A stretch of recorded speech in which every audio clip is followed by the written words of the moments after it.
Como era de esperarse, la curiosidad y el esmero dieron sus resultados en poco tiempo. Durante un par de eternidades los creadores intentaron corregir los errores de su primer mundo. Ambos seres debatieron el por qué las cosas habían pasado de esa manera.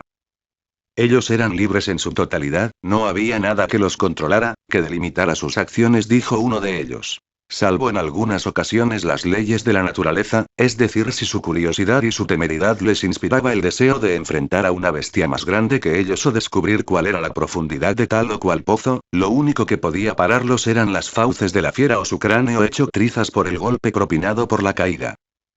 Su inteligencia les guía, contestó su par. No, su inteligencia se alimenta de pruebas y errores, pero ante lo desconocido les es completamente inútil, se sienten naturalmente atraídos hacia ello, dijo el primero dibujando en la mente de su compañero las terribles escenas del fin del primer mundo. ¿Qué sugieres?, preguntó horrorizado el segundo ser. Coloquemos en ellos una trampa, una defensa natural e instintiva, algo que sea más poderoso que ellos, que ante lo desconocido o lo desagradable reaccione y los obligue a huir, sugirió. Eso no, eso sería limitar el regalo que les otorgamos, puesto que no serían libres, sino esclavos de ese sentimiento. Regulémoslo, coloquémosle un opuesto, uno que se active ante las cosas agradables y que haga latir su corazón y los vuelva completamente libres, un mecanismo que les devuelva la necesidad de tomar riesgos, de enfrentar lo desconocido y que a la vez en él oculte el secreto para vencer al otro sentimiento. Así se inició la creación del nuevo mundo, similar al anterior, con criaturas preciosas y una que destacaba entre ellos, pero esta vez con dos sentimientos que, a causa de la destrucción reciente del mundo anterior, habían nacido en los creadores y sembraron en sus creaciones.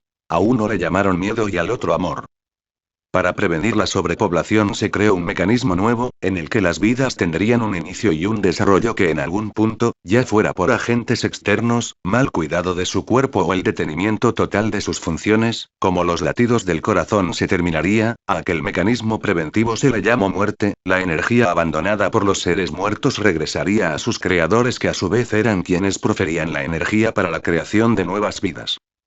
El mundo prosperó con una velocidad de caída en comparación con el anterior, ya que por un lado el miedo les evitaba llegar más allá de sus propias pasiones y el amor les volvía ciegos ante las mismas. Sin embargo, las especies además de la humana crecieron en gran número, beneficiados por los celestiales sentimientos ya mencionados. Solo cazaban para comer lo justo, cosechaban con gran maestría, la agricultura reinó en aquel mundo, los creadores se sentían orgullosos de él.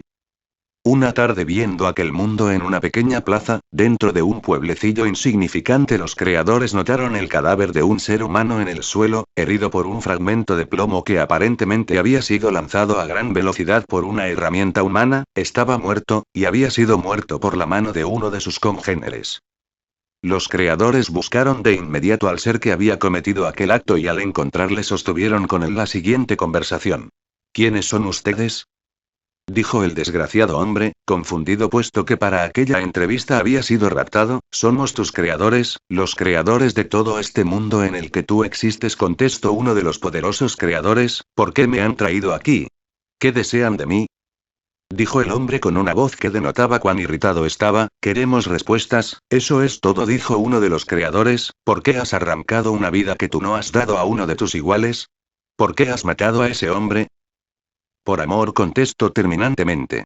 Ambos hombres compartían la misma pasión, una hermosa mujer llamada Raquel, que a ambos les profesaba amor, y ya que ambos deseaban ser únicos dueños de aquel sentimiento proferido por Raquel, y por el horror que les causaba la dolorosa imagen de perderla, ambos decidieron luchar por ella el uno contra el otro, y aquel había sido el resultado. Por amor. Por amor. Repetían los creadores con sus rostros bañados en una profunda tristeza, al comprender lo que ocurría. Así es, por amor y por miedo, dijo el hombre, que aún sin saberlo les propinaba una herida aún más profunda al completar sus palabras. Por miedo. Gritaron con mucho dolor, miedo a perder a la mujer que amo, miedo a que sea amada por otro, dijo dándoles la estocada final a aquellos seres. Tras aquella entrevista pasaron un par de siglos observando cómo sus creaciones se destrozaban los unos a los otros, defendiendo sus pasiones con fuerza, por miedo precisamente a perderlas. Cada vez las acciones fueron más y más grandes, hasta ver a miles de hombres matándose los unos a los otros por la pasión de uno solo, manipulados por medio de su miedo. Cuando el dolor se había sembrado en aquel mundo por completo, sobrevino la miseria, el hambre, la tristeza y entonces muchos hombres ya cansados de aquellas situaciones, presas ya fuera de uno o de otro sentimiento decidieron en fin, quitarse la vida, suicidarse. Antes de que aquella atrocidad continuara, los creadores que, por su propia mano eran incapaces de destruir, hicieron un vendaval monstruoso plagado de espinas que atravesarían uno a uno los corazones de los habitantes de la Tierra, asesinándolos a todos, uno a uno. Aquella fue la primera acción que los creadores tuvieron contra su mundo, pero sus errores ya habían causado suficiente daño y era algo que no podían permitir.